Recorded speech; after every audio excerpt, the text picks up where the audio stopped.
Hey, hey, and welcome to Glue Monday. Oof, had a little technical difficulty, and I got away with it. Ran out of ink in the printer. You ever have that happen? And I was printing out my message, and bam, I ran out of ink. So I said, okay, what am I gonna do? Hey, I switched up technology. I took a picture of my the page that didn't print with my cell phone, and so I'll be able to read from there and then go to the pages. See, and I say that to say again, every challenge we can step up to it. So don't worry about it. And I always like to make sure that I write my messages out because since this is a small time frame that we want to try to get everything in, because I try to get this in under 30 minutes. And so if I don't write it down, I may go off into a tangent because one thought tends to lead to another. So this way I can keep to what I wrote because I know I put the message together the way I want you to get it all. So thank you. And I just thought I'd explain that because that's something that people have to consider when if they're going to give a speech, is because you hear people say, well, you know what, why are you using notes? Aren't you a speaker? Yes, I am. And then I always like to talk about how people say, what they've been brought in to be a graduation speaker, and they say, well, I'm just going to speak from the heart. And I always say, nope, don't let them speak from the heart on you. Let them speak from the speech they wrote for you. Hey, what's up, Peggy? Peggy Riggins, my favorite drug dealer. Oh God, Peggy and I go so far back, and she once blessed me. She was the president of the a pharmaceutical networking group, and so I was the speaker there, and I created see, I didn't forget Peggy. I created something called. Um, I don't know what it was called, but it was a poem that I created for the pharmacist and a little certificate that they could put on their wall and put their picture on it and said, "This is what your drug dealer should look like." Okay. Thank you. Yeah, you got to have flashbacks, huh? Hey, look, let's get started on today's message. It's Glue Monday. And today I'll continue to put my foot on the gas, as I call it, GAS, the Glue Alphabet Series. In other words, what we're going to do is every week, every day, Monday, Wednesday, or Friday, I'll have a different letter of the alphabet that will be my focus on the mess. Pharmacist love, I hear you. Because now you're doing what, Peggy? Okay, I know you're into something else. See, this is what I mean about I got to stick to my notes, okay? Because I get carried away and I love to see stuff. Hey, what's up, Zet? All right, we both made it. So anyway, yeah. So every Monday, Wednesday, or third and Friday, I'll have a different letter of the alphabet that I'll be focusing on to put together the message of glue, GLUE, God's love undoes everything. A reminder to us, because it started out as Glue Wednesday, a reminder to us that we don't need a hump day. We don't need to get over. We need glue. We need to keep it together. And we need to keep it together every day of the week. So today, my focus is going to be on two words that begin with the letter F. So people, I put in the comments up there in the promo, the F words that I got from people that you see. Oh, once you send me a letter, for instance, I can let you know now. Spoiler alert: Wednesday's message will be with the letter G. So if you've got a word with the letter G that you want infused into the message, you would put that in the feed right here. Okay, but the words that I got that people said they wanted to see in the message were feelings, fun, fabulous, and faithful. And that Ferguson was just from my boy Kevin Ferguson. All right. So I managed to get those words into the message. But let me also tell you this: I don't guarantee I'm going to get you the words in the message, because sometimes what we're doing with this, and it's a principle I'm trying to teach people as well, is called creating a word bank. Now, a word bank is something you create for when as you're writing a speech, a resume, or a proposal, that you get stuck at what I want to say. So you go to your word bank and you see if there's a word in there that you can now use. How do you populate that word bank? Well, you take the theme of whatever you're going to be writing, and you write that word out, and then you come up with two or three words for each letter.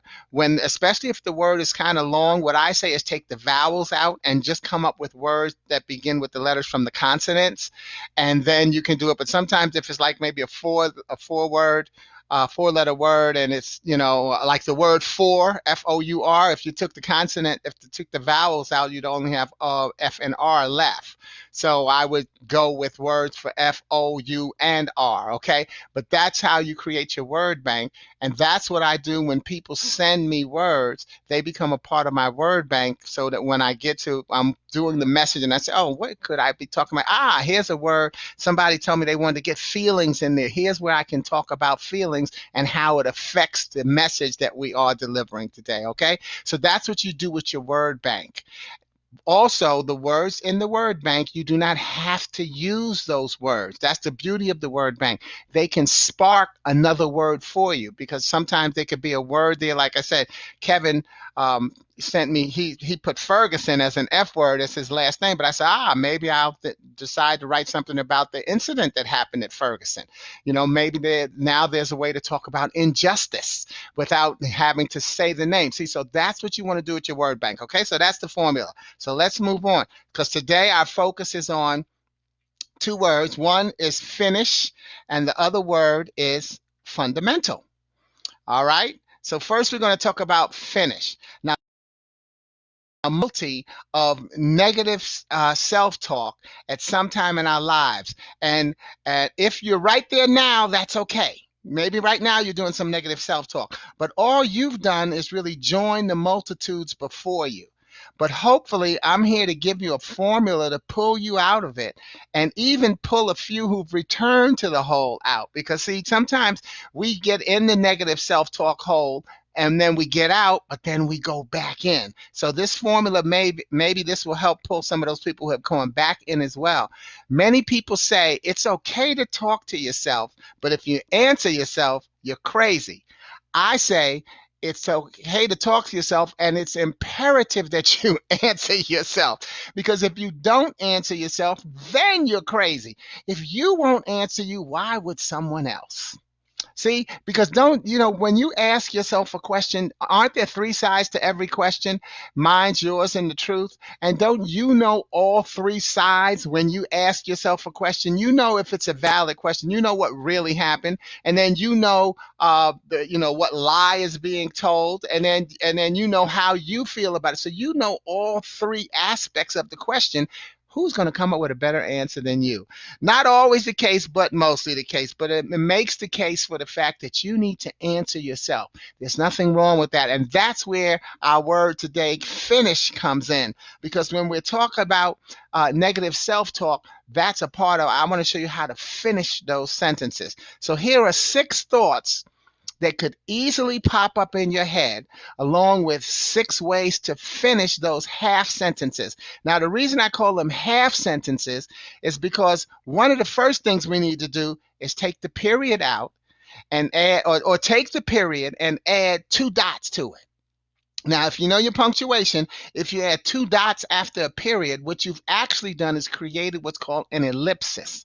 Now, an ellipsis means that there is more to the sentence. We are going to continue. So that's what an ellipsis is. So I'm saying to you, you can have your negative thought, but instead of when your negative thought has a period at the end of it, what we want to do is add 2 dots and say, here's the negative thoughts, but let's continue that sentence, okay? And so here are the 6, and how you can take that period and turn it into ellipsis and then continue the sentence. So the first one says, I can't do it.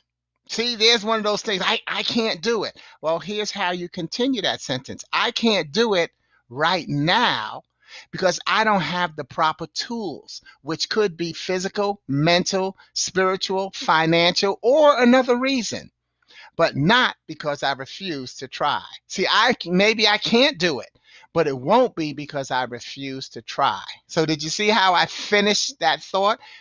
What that does is allow me to not be down about what I can't do, but to recognize that if there's a real roadblock, if I don't have the money to buy a certain thing, I don't have the money.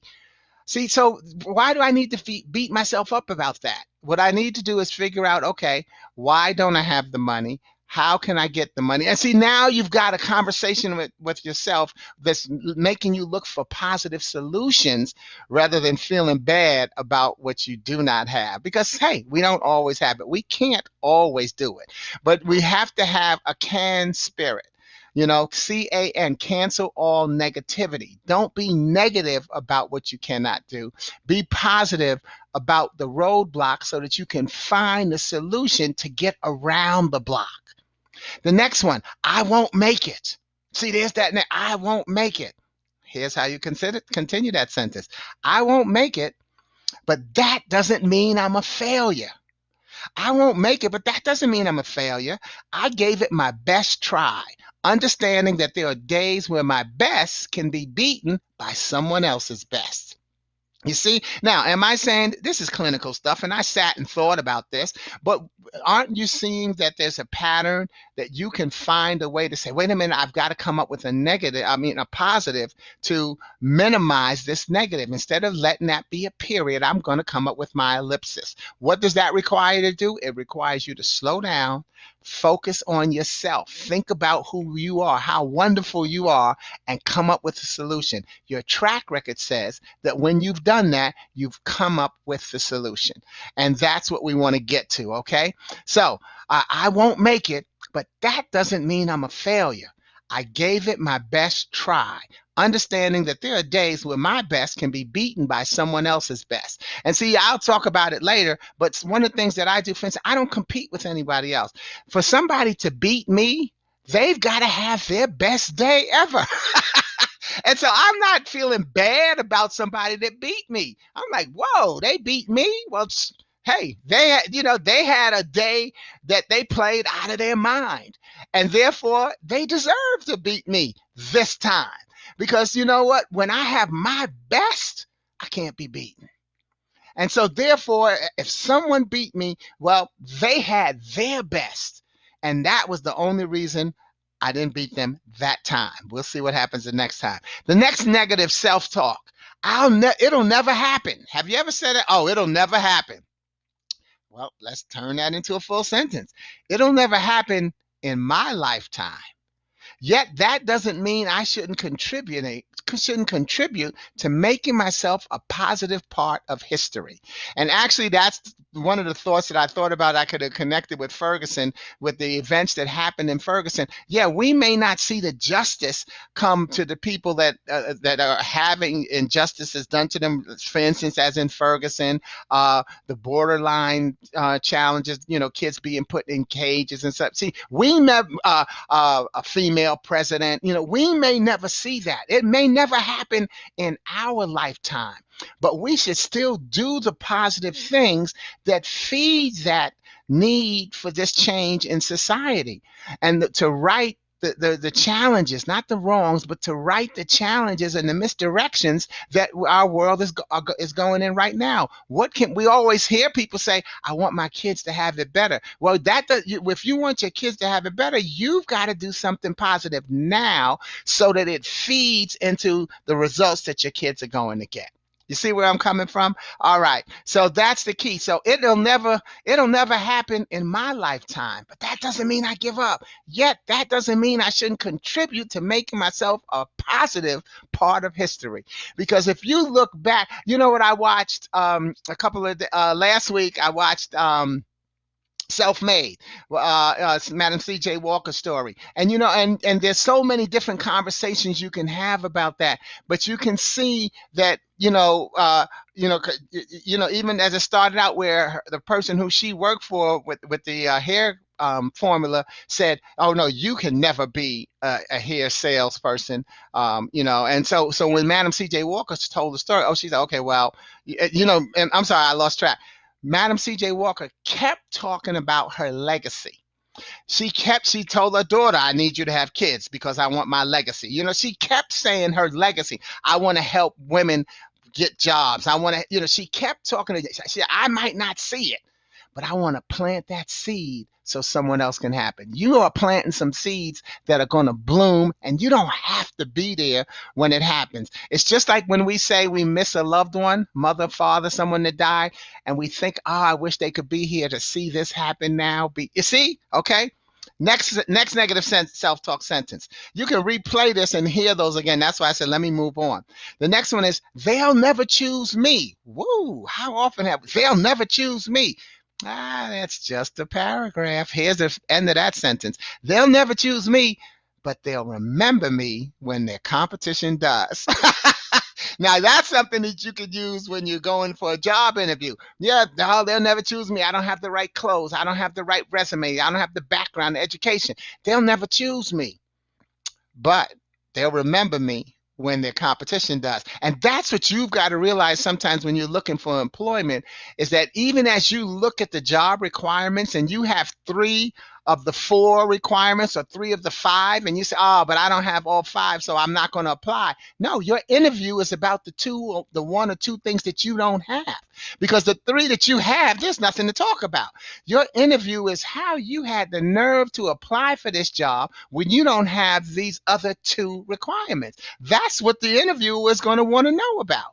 So therefore, still go on and apply for that job if it's something that you want, because you can say, when you saw that job, you said, I can do that. Then when you read the requirements, but I don't have that. Well, now the challenge is, how do I compensate for the fact that I don't have that? What do I have that helps me replace that and hold up the other 3 things that I have? You see where I'm coming from with that? But also, it's one of the things that I say in my marketing, my business. I say, choose me to speak to your audience.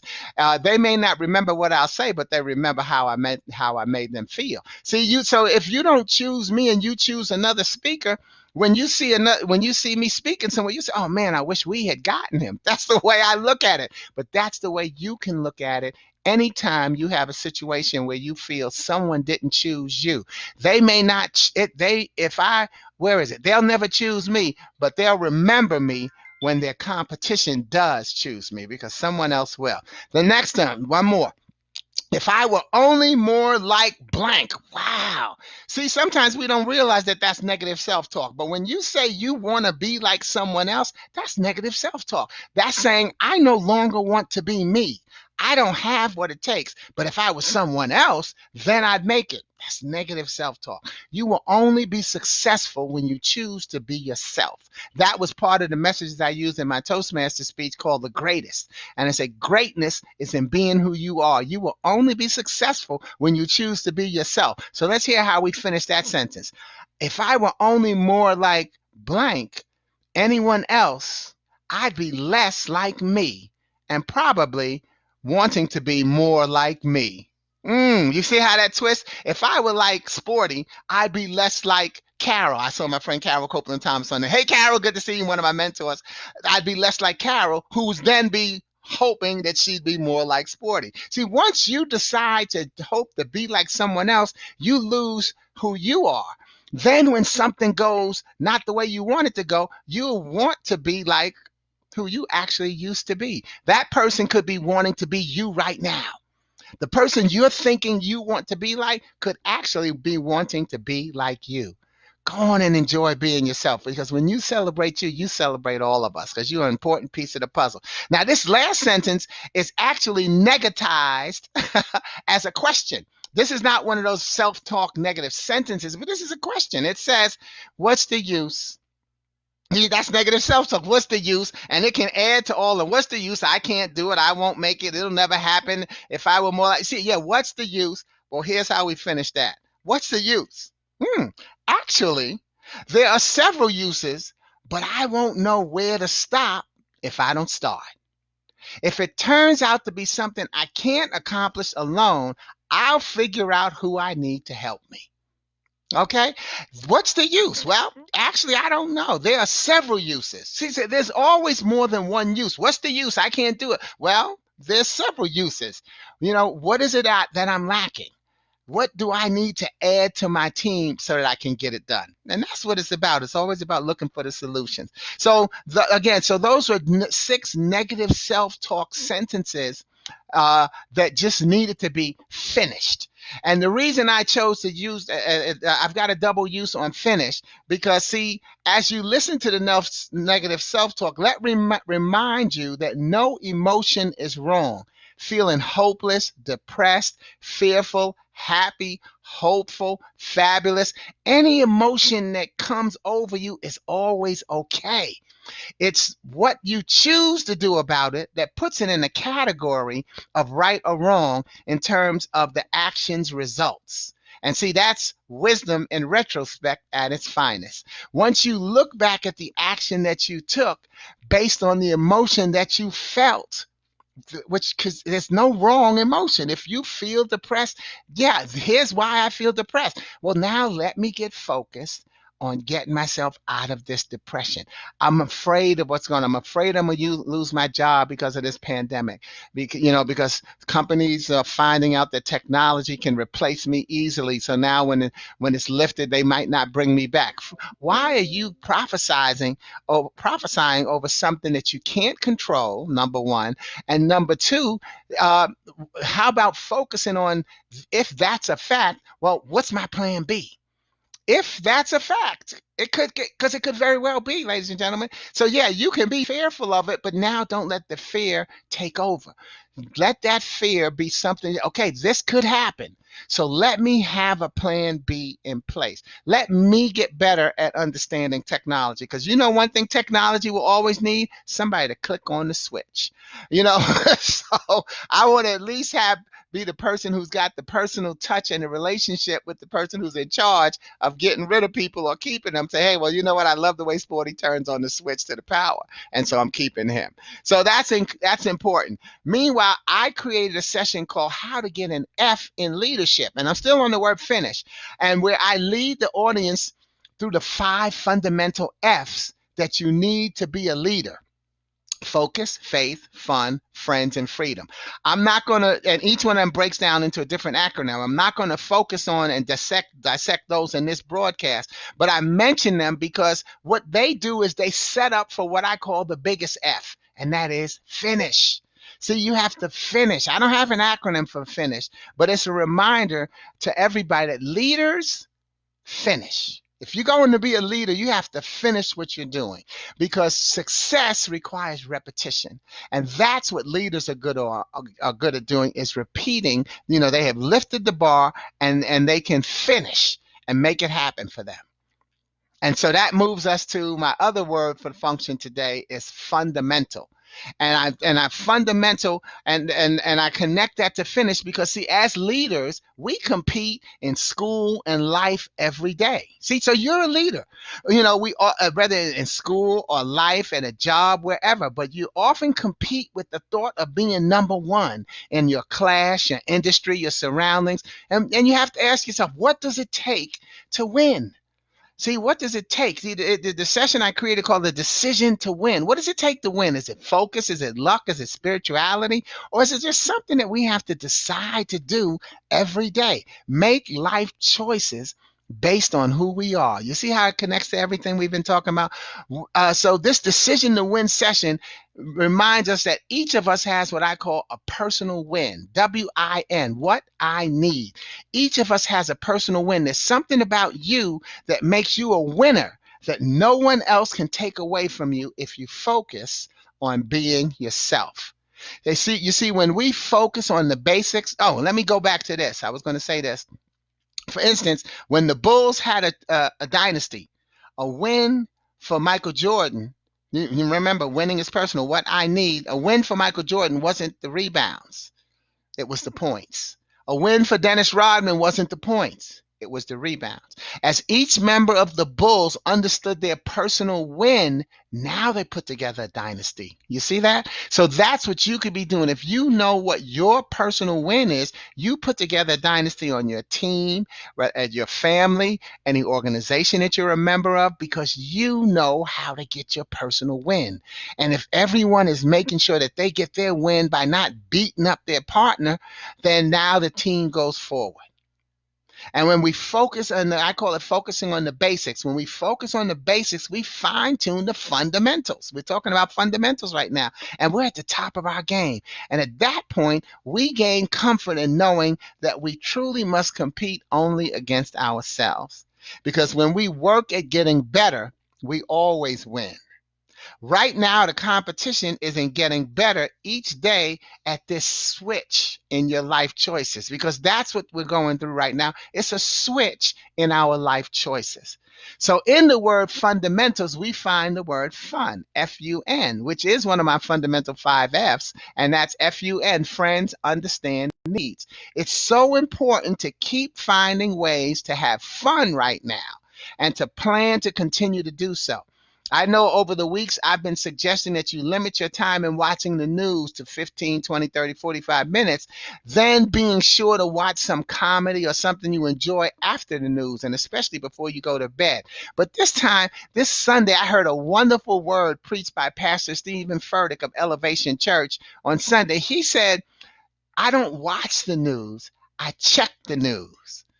I don't watch the news, I check the news. And I wanted to share that because I think that message states it more clearly for many. It certainly stated it more clearly for me.